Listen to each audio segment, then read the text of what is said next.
దేవుని వాక్యాన్ని వినేటప్పుడు జాగ్రత్తగా మంచి నడిపింపు కలిగి మీరు వినాలని మనం చేస్తున్నాం. చిన్న ప్రార్థన చేసుకుందాం.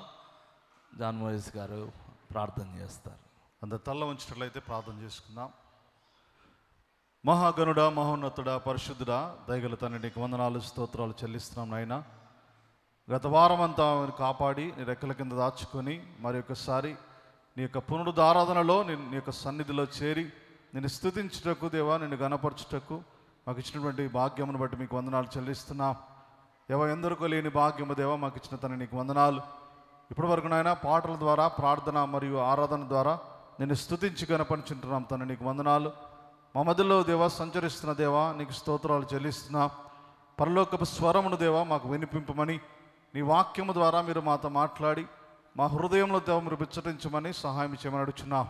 నిలబడిన దాసుని మీరు ఎత్తిపట్టుకొని నీ బోరగా శబ్దంగా వాడుకొని మాకు కావాల్సినటువంటి ఆత్మీయ ఆహారం మాకు అందించమని సహాయం చేయమని యేసునామములో అడుగుచున్నాము తండ్రి, ఆమేన్. Praise the lord. దేవునికి స్తోత్రం కలుగును గాక. హల్లెలూయా. మంచిది. దేవుని వాక్యంలో నుంచి ఇర్మియా గ్రంథం 13వ అధ్యాయము 20వ వచనం. చక్కగా కొన్ని మాటలు మనం లేఖనాల్లో నుంచి గమనిద్దాం. నీకియబడిన మంద, నీ సౌందర్యమైన మంద ఎక్కడ ఉన్నది? చిన్న మాట ప్రార్థన చేసుకుందాం. పరిశుద్ధుడైన మా తండ్రి, సర్వశక్తివంతుడా, నీకు స్తోత్రములు చెల్లిస్తున్నావు నాయన. ఈ సమయంలో మీ లేఖనాల ద్వారా మా అందరితో మాట్లాడి బలపరచమని, నన్ను మీ శిలువ చాటున మరుపరచమని యేసు నామములో ప్రారంభిస్తున్నాము తండ్రి, ఆమేన్, ఆమేన్. దేవుని వాక్యములో మంద అంటే సంఘము అని అర్థం. మామూలుగా మంద అనేది ఒక జంతువుల గుంపు. గొర్రెలు కానీ, మేకలు కానీ, పొట్టేళ్ళు కానీ, ఒక మంద, ఒక గుంపుగా వెళ్తున్నటువంటి వాటిని మంద అంటారు. ఇక్కడ బైబిల్ గ్రంథములో సంఘమును దేవుడు మందతో పోలుస్తూ చాలా విలువైన మాటలు దేవుడు తెలియజేశాడు. నేను ఉదయకాలం మొదటి ఆరాధనలో మంద ఎలా ఉండాలి అనేది నేను తెలియజేయడం జరిగింది. చాలా విలువైన మాటలు వాక్య లేఖనాల్లో నుంచి పరిశీలించడం జరిగింది. అయితే ఇప్పుడు మనం ధ్యానించేటువంటి అంశంలో దేవుని మంద పట్ల ఆయన ఎలాంటి కృప చూపుతున్నాడు అనేటువంటి ఒక చక్కని లేఖన సారము మీ ఎదుట నేను ఉంచబోతున్నాను. ఇక్కడ మనం చూసినట్లయితే సౌందర్యమైన మంద అని మనం చూస్తున్నాం. ఏం మంద అంట? బ్యూటిఫుల్ క్యాటిల్, సౌందర్యమైన మంద. ఈ సౌందర్యమైన మందగా దేవుని సంఘము మారుటకు ఆయన స్వరూపమును, సొగసును కోల్పోయాడు. గట్టిగా చప్పట్లు కొడుతూ దేవుని స్తుతిద్దాం. హల్లెలూయా. స్వరూపమైన సొగసైనా లేదే, పరితుడాయను. స్వరూపమైన సొగసైనా లేదే, దుఃఖ పరితుడాయను. వ్యాధిగ్రస్తుడుగా వ్యాకులముందెన్ ఇంచి త్రిప్పిరి ముఖముల్, గాయాములన్ గాయాములన్ నా కొరకై పొందేను యేసు ప్రభు. ప్రేమతో ఒకసారి రెండు చేతులు దేవుని స్తుతిద్దాం. హల్లెలూయా. మనము సౌందర్యమైన మందగా మారడానికి ఆయన 10,000లో అతి సుందరుడు, అతి కాంక్షణీయుడు. తన స్వరూపాన్ని, తన సొగసును ఏమైపోయాడు? కోల్పోయాడు. మనల్ని ప్రేమించినటువంటి దేవుడు. అందుకే ఆయన కృపను బట్టి మనం సౌందర్యమైన మందగా మారితిమి. నువ్వు నల్లని దానవైనను ఏమండి సౌందర్యవంతురాలివి అని షులోమితి పరమగీతములో ఏం పొందింది? సాక్ష్యము పొందింది. సంఘము కూడా ఆత్మీయ అలంకరణ చేత, శుద్ధాలంకరణ చేత, భక్తి శ్రద్ధల చేత ఆధ్యాత్మికమైన సౌందర్యాన్ని సంతరించుకొని సౌందర్యమైన మందగా ఉండడానికి దేవుడు కృప చూపుతున్నాడు. గట్టిగా చప్పట్లు కొడుతూ దేవుని స్తుతిద్దాం. హల్లెలూయా. ఆయన అసలు సౌందర్యము అనేది సంఘానికి ఎట్లా వచ్చిందంటే, బైబిల్ గ్రంథంలో సౌందర్యం ఎలా వచ్చింది అనే దానికి ఒక చక్కని మాట మనం చూస్తాం. జకర్యా గ్రంథము 11వ అధ్యాయం 7వ వచనంలో చక్కని మాట మనం గమనిద్దాం. కాబట్టి నేను సౌందర్యం అనునట్టు బంధకము అనునట్టు 2 కర్రలు చేత పట్టుకొని ముఖ్యముగా వాటిలో మిక్కిలి బలహీనమైన వాటిని మేపుతూ వచ్చి తిని. దేవుడు 2 కర్రలను పట్టుకున్నాడంట. మంద కాపర్ల దగ్గర దుడ్డు కర్ర ఉంటుంది కదా, అందులో మొదటి కర్ర పేరు సౌందర్యం. సౌందర్యం అంటే అక్కడ ఇవ్వబడిన అర్థం ఏమిటంటే, ఫుట్ నోట్లో ఉంటుంది చూడండి, నంబర్ 1 అని ఉంటుంది అక్కడ. సౌందర్యము అనే దగ్గర బైబిల్ చెప్పిన నిర్వచనం ఏంటంటే కటాక్షము. గట్టిగా చప్పట్లు కొడుతుంది. హల్లెలూయా. కటాక్షము, దేవుని కరుణ, దేవుని కటాక్షము, దేవుని కృప లేకపోతే మనము సౌందర్యము పొందిన సంఘముగా ఉండలేము. మనము వికృతమైనటువంటి వ్యక్తులముగా ఉంటాం. పాప మాలిన్యము చేత ఒక కురూపిగా మనం ఉంటాం. కానీ దేవుడు మనను సౌందర్యమైన మందగా ఆయన తన రక్తం ఇచ్చి, తన ప్రాణం పెట్టి, తన సొగసును కోల్పోయి మనల్ని తన కటాక్షమును బట్టియే సౌందర్యం అనే ఒక బిరుదును మనకు దేవుడు అనుగ్రహించాడు. అందుకే మనం శుద్ధాలంకరణ చేత ఆశీర్వదించబడుతున్నట్టుగా లేఖనాలు తెలియజేస్తూ ఉన్నాయి. మొదటిది దేవుడిచ్చిన ఆశీర్వాదం, మందకు దేవుడిచ్చిన ఆశీర్వాదం ఏంటి? సౌందర్యము. మొదటిది సౌందర్యం. ఆ సౌందర్యం ఎలా వచ్చింది? దేవుని కటాక్షము ద్వారా వచ్చింది. మన గొప్పతనాన్ని బట్టి ఆత్మీయ సౌందర్యం మనకు రాలేదు. దేవుడిచ్చిన చూపిన కటాక్షమును బట్టి మనకి యొక్క సౌందర్యం అనేది లభించింది.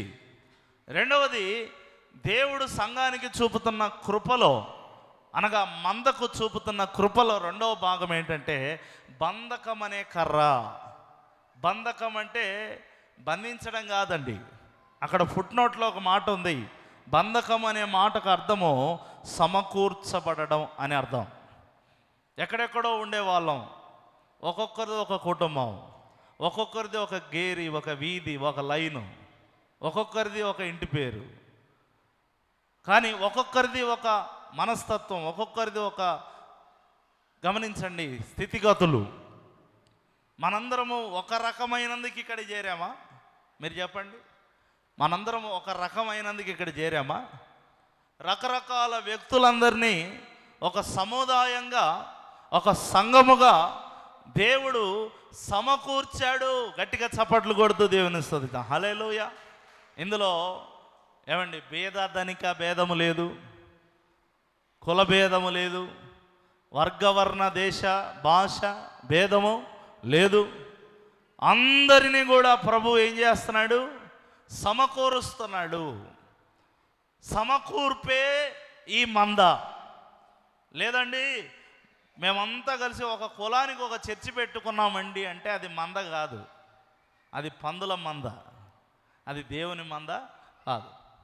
లేదండి మేమంతా ఎంప్లాయీస్ అంతా కలిసి ఒక చర్చి పెట్టుకున్నామండి, మాది ఎంప్లాయీస్ చర్చ్ అండి అంటే అది కూడా పందుల మందే, అది దేవుని మంద కాదు.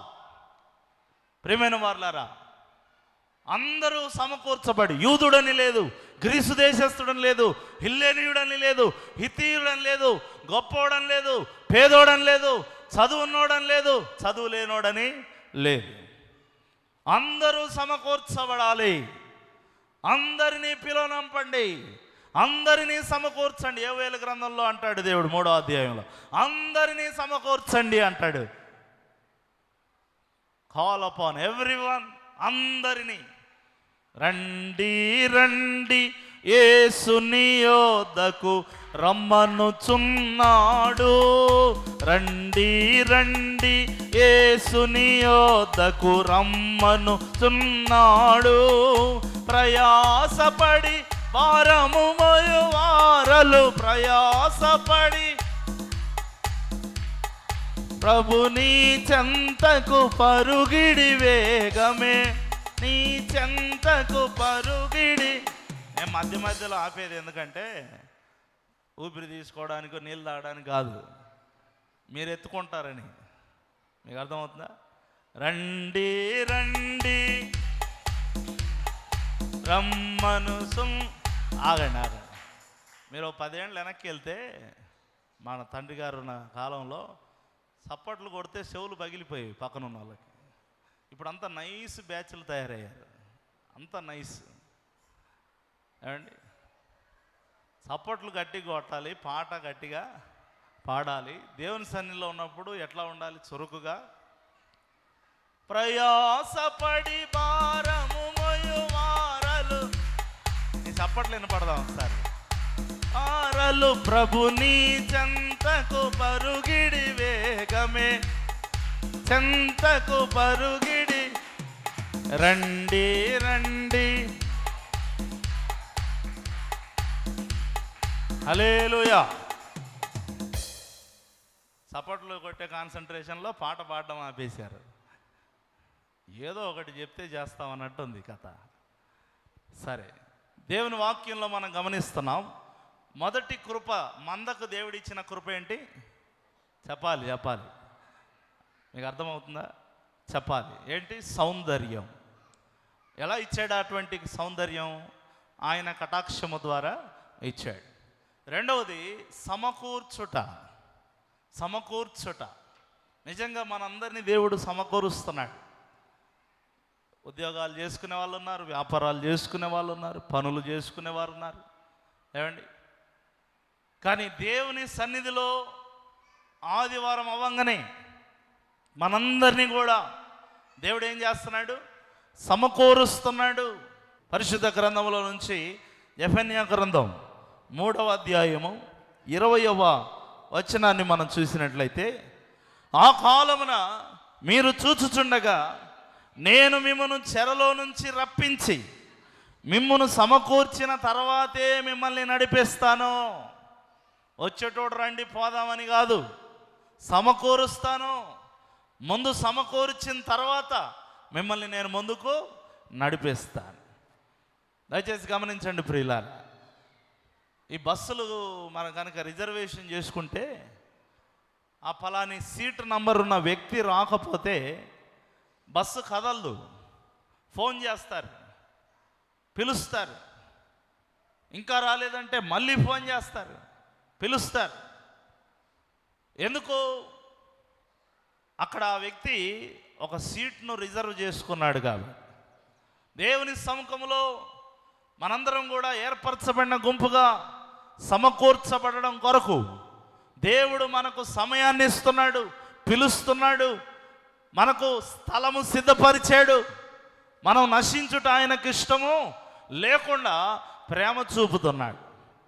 అందుకే సమకూరుస్తున్నాడు. చెర పట్టబడిన వారిని, చెరలో ఉన్నవారిని, అపవాది బంధకాల్లో ఉన్నవారిని, అపవాది చేత బంధించబడుతున్న వారిని పిలిచి సంఘముగా సమకూరుస్తున్నాడు. మీరు కనుక గమనిస్తే ఆనాడు ఫరో ఏమన్నాడో తెలుసా? మోషేతో, అయ్యా నీకు దండం పెడతా, నీ ప్రజలు నీ మంద అందరు వెళ్ళిపోండి. మోషే ఒక మాట అన్నాడు, ఒక ఆవును ఒక దూడను కూడా మేము ఇక్కడ వదిలిపెట్టి పోమో, మా మందలను మేము తీసుకెళ్తాం. మీరు నిర్గమకాండంలో చూస్తే 12వ అధ్యాయము 32వ వచనం చదవండి. 12వ అధ్యాయం 32వ వచనం. మీరు చెప్పినట్లు మీ మందలను మీ పశువులను తీసుకొని పోండి. ఫరోకు ఇంకా విసుగొచ్చేసింది. వీళ్ళని ఎంత ఆపినా వీళ్ళు ఆగరు, వీళ్ళను బంధించలేను, వీళ్ళను చెరపట్టలేను, ఇంకా వీళ్ళని ఆపడం నా వల్ల కాదు. వీళ్ళ పక్షంగా సర్వశక్తుడైన దేవుడు ఉన్నాడు. ఆ దేవుడు వీరికి విడుదల ఇచ్చినప్పుడు నాకు ఎంత శక్తి ఉన్నా, ఎంత సామర్థ్యం ఉన్నా దేవుని శక్తి ఎదుట నా శక్తి సరిపోదు అని చెప్పి ఫరోకు అర్థమైపోయి నీ మందలన్నిటినీ తీసుకొని పొమ్మని చెప్పాడు. సమకూర్చాడు మోషే, కానీ ఆ సమకూర్పునకు కృప చూపింది ఎవరు? దేవాది దేవుడు. గట్టిగా చప్పట్లు కొడుతూ దేవుని హల్లెలూయా. మోషే ఒక దైవజనుడుగా అక్కడ నిలబడ్డాడు. ఇప్పుడు నేను ఇంకొకరు ఒక దైవ సేవకుడుగా ఇక్కడ నిలబడతాం. కానీ సంఘమునకు సమకూర్పు జరిగించే కృప, ఆ చర్య ఎవరి ద్వారా జరుగుతుంది? ప్రభు అయిన యేసుక్రీస్తు ద్వారా. నువ్వు ఈరోజు ఇక్కడికి వచ్చి దేవుని సన్నిధిలో కూర్చున్నావంటే దేవుని కృప. నా తండ్రి ఎవరినైనా ఆకర్షించకపోతే వాడు నా ఎద్దకు రాలేడు. దేవుడు మిమ్మలను నడిపిస్తున్నాడు కాబట్టి, మిమ్మల్ని సమకూరుస్తున్నారు కాబట్టి. యోహాను సువార్తలో ఒక చక్కని మాట రాయబడి ఉంటుంది. 11వ అధ్యాయము 52వ వచనాన్ని మనం చూసినట్లయితే, దేవుని పిల్లలను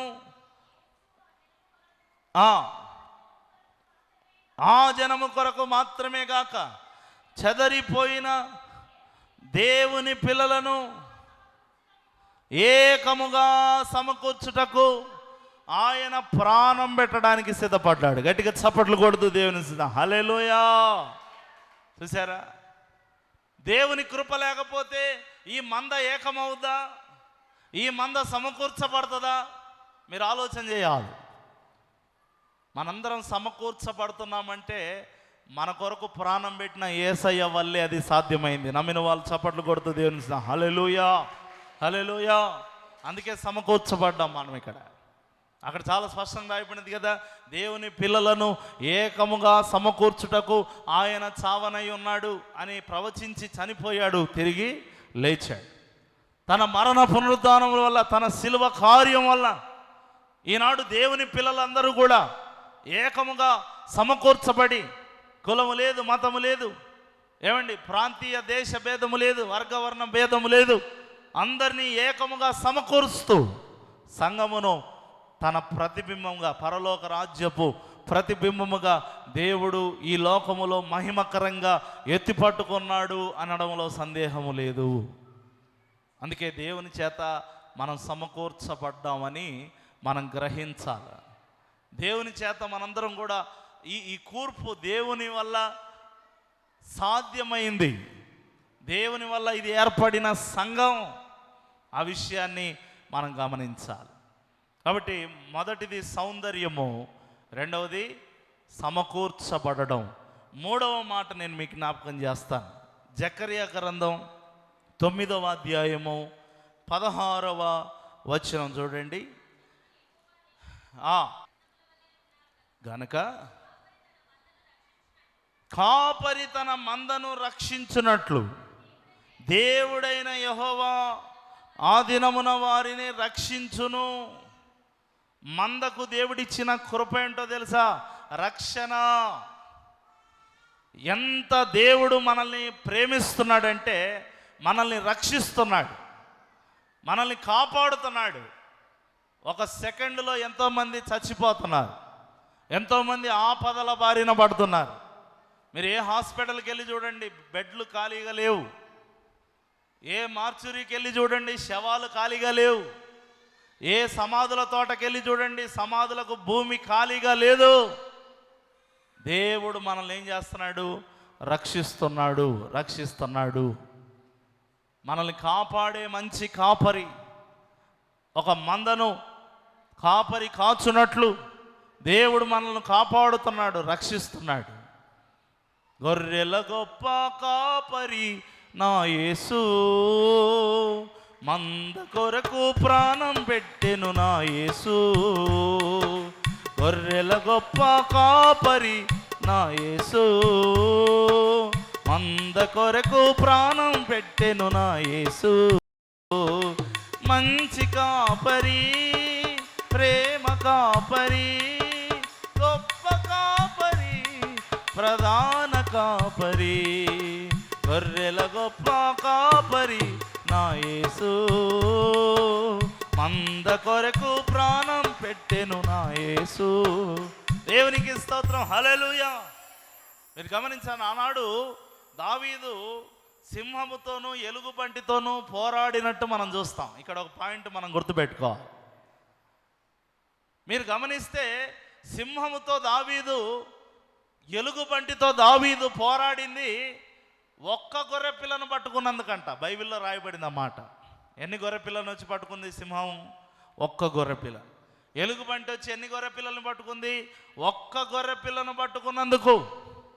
ఒక్క గొర్రె పిల్లను పట్టుకున్నందుకు దావీదు సింహముతోనూ ఎలుగుబంటితోనూ ఏం చేశాడు? పోరాడాడు. ప్రభువైన యేసుక్రీస్తు కూడా కొత్త నిబంధనలో ఒక ఉపమానం చెబుతూ 100 గొర్రెలలో ఎన్ని గొర్రెలు తప్పిపోయాయి? ఒకటే గొర్రె. మరి 99 ఉన్నాయి కదా, ఒకటి పోతే పోయిందిలే, అడ్రస్ లేకుండా పోయింది. వదిలేయలేదు. ఆ ఒక్కదాని కోసం వెతుకుతూ నశించిన దాన్ని వెతికి రక్షించినట్లుగా ఆ తప్పిపోయిన గొర్రె అపవాది చేత గాయపరచబడి చిక్కుకొని పోయి గోతిలో పడి అది నాశనమైపోతుంటే దాన్ని ఆయన భుజాల మీద ఎత్తుకొని ప్రేమతో మళ్ళీ మందలో సమకూర్చిపెట్టాడు. గట్టిగా చప్పట్లు కొడుతుంది తెలుసా? హల్లెలూయా! అంత గొప్ప రక్షణ మనకు దేవుడు అనుగ్రహిస్తున్నాడు. మనల్ని అర్థం చేసుకుంటూ నడిపిస్తున్నాడు. అన్నాడు యాకోబు ఏశావుతో అంటాడు, మనం వెళ్దాం పదా, ముందుకు వెళ్దాం పదా, నీ మందను తీసుకొని నా వెంట ఆ దేశానికి వచ్చేసేయి అన్నప్పుడు యాకోబు ఏమంటాడంటే, నా మంద గురించి నేను ఆలోచిస్తున్నాను. నాకున్నటువంటి మందలు మీరు చదవండి ఒకసారి. ఆది కాండములో ఒక చక్కని మాట రాయబడింది. 33వ అధ్యాయము 12వ వచనం నుంచి చదవండి. మనం వెళుదాము, నేను నీకు ముందుగా సాగిపోతానని చెప్పగా పిల్లలు, గొర్రెలు, మేకలు, పశువులు పాలిచ్చినవనియు తెలియను.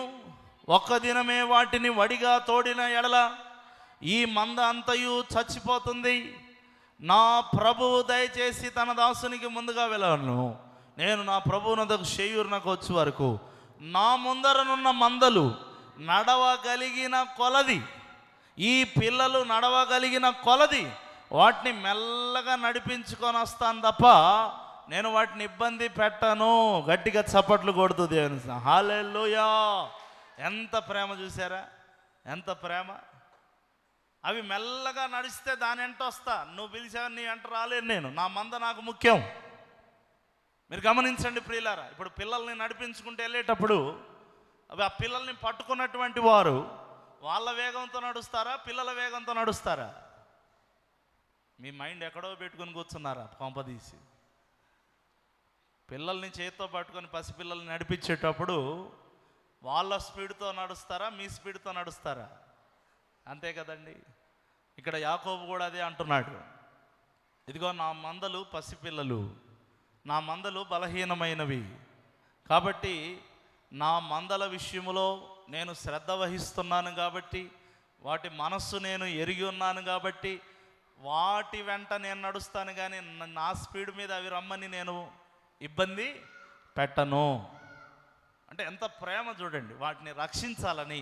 అవి చస్తాయి, లేకపోతే అవి చచ్చిపోతాయి, అవి వేగంగా నడవలేవు. సామెతల గ్రంథంలో ఒక మాట చదవండి. సామెతల గ్రంథంలో ఒక మాట ఉంటుంది, పరిశుద్ధ లేఖనంలో నుండి 17వ అధ్యాయం అనుకుంటా. ఆ యొక్క మంద యొక్క మనస్సును ఎరిగినటువంటి విధానం 27వ అధ్యాయం 23వ వచనం చదవండి.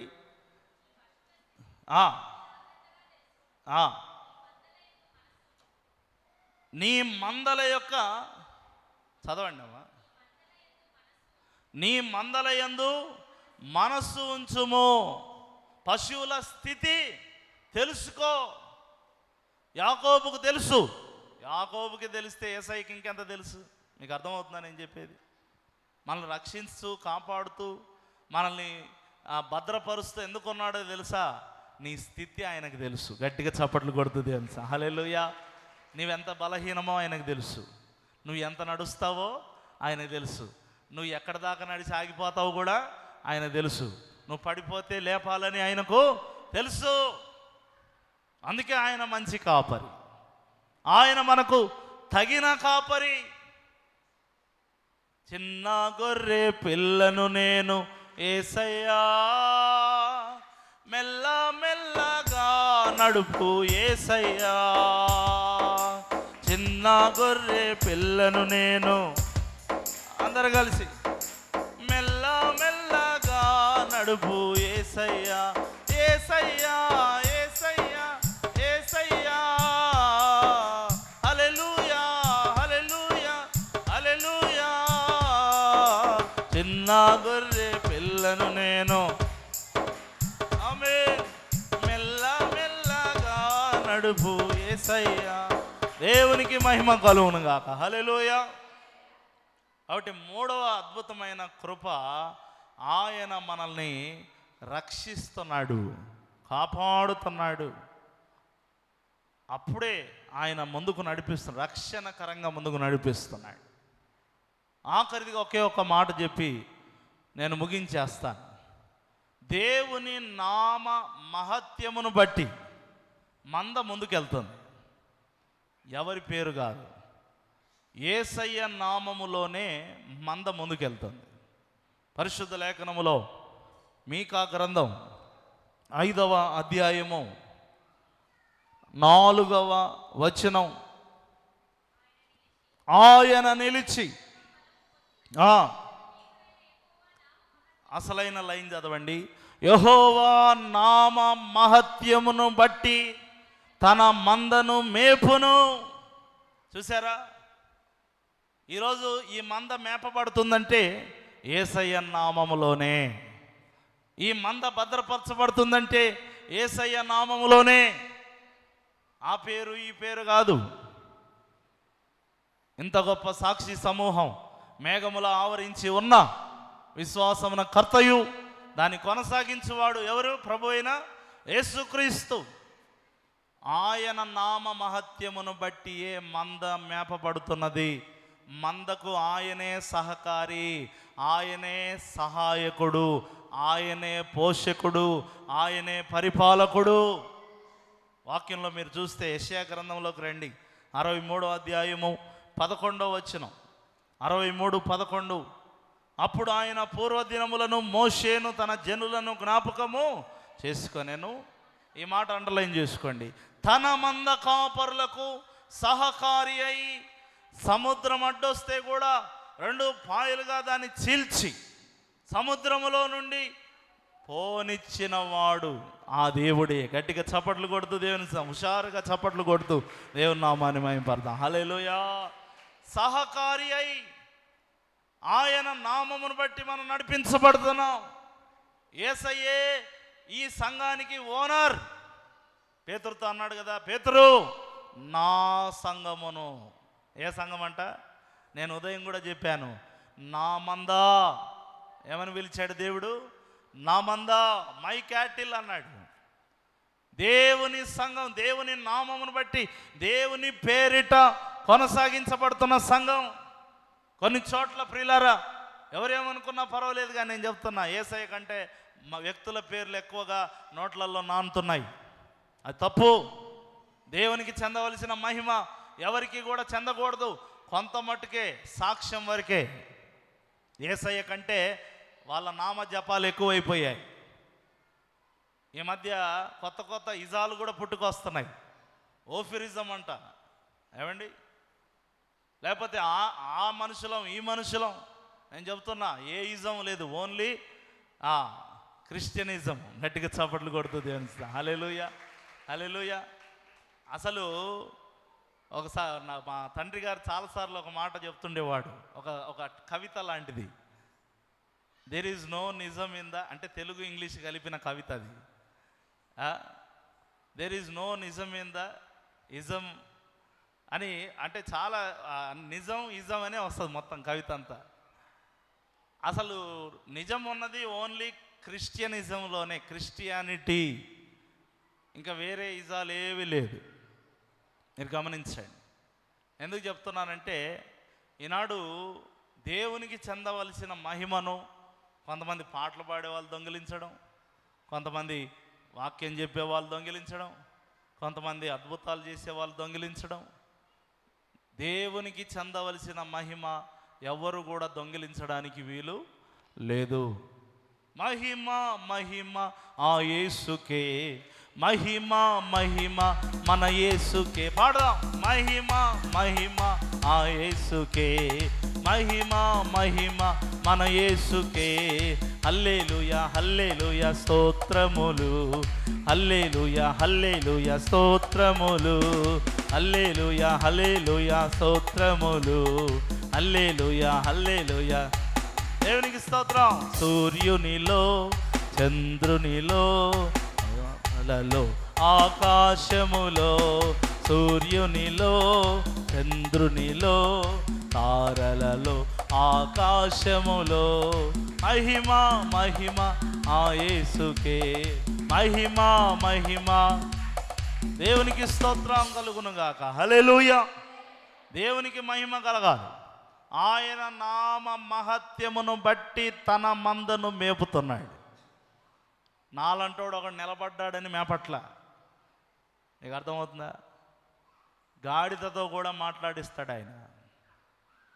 కొంతమంది అనుకుంటారు పాస్టర్లు అంటే టీవీలోకి వెళ్తుంది గాడి చెబుతున్నా, నేను నిలబెట్టి సంఘాన్ని ఉద్ధరిస్తున్నానని. ఏమండి, దేవుని నామ మహత్యం లేకపోతే ఎవడు నిలబడలేడు, ఎవడు నడిపించలేడు. ఖచ్చితంగా దైవజనులు సద్గౌరవానికి లేదా సన్మానానికి పాత్రులే, కానీ దేవుని మహిమ దొంగిలించడానికి వాళ్ళు పాత్రులు కాదు. అందుకే నేను తెలిసి దేవుని నామ మహత్యమును బట్టి సంఘము నడిపించబడుతుంది. దేవుని కటాక్షమును బట్టి సంఘము నడిపించబడుతుంది. దేవుడు సమకూర్చుటను బట్టి సంఘము నడిపించబడుతుంది. దేవుడు రక్షించుటను బట్టి సంఘము నడిపించబడుతుంది. ఈ మందంతా కూడా ప్రభువైన యేసయ్య ఆధ్వర్యములో ప్రధాన కాపరి, గొర్రెల గొప్ప కాపరి అయినటువంటి యేసుక్రీస్తు నడుస్తుంది. ఏ డినామినేషన్ అయినా, ఏ సంఘమైనా, ఏ ఊరిలో ఉన్న చిన్న గుంపైనా పెద్ద గుంపైనా యేసయ్య లేకుండా ఏ సంఘానికి దిక్కు లేదు. ఈ విషయాన్ని నేను యేసయ్య నామానికి మహిమకరంగా ప్రకటించడానికి నేను సిగ్గుపడట్లేదు. దేవుడు ఈ మాటలు మీ అందరి హృదయములో భద్రము చేయునుగాక. ఆమేన్.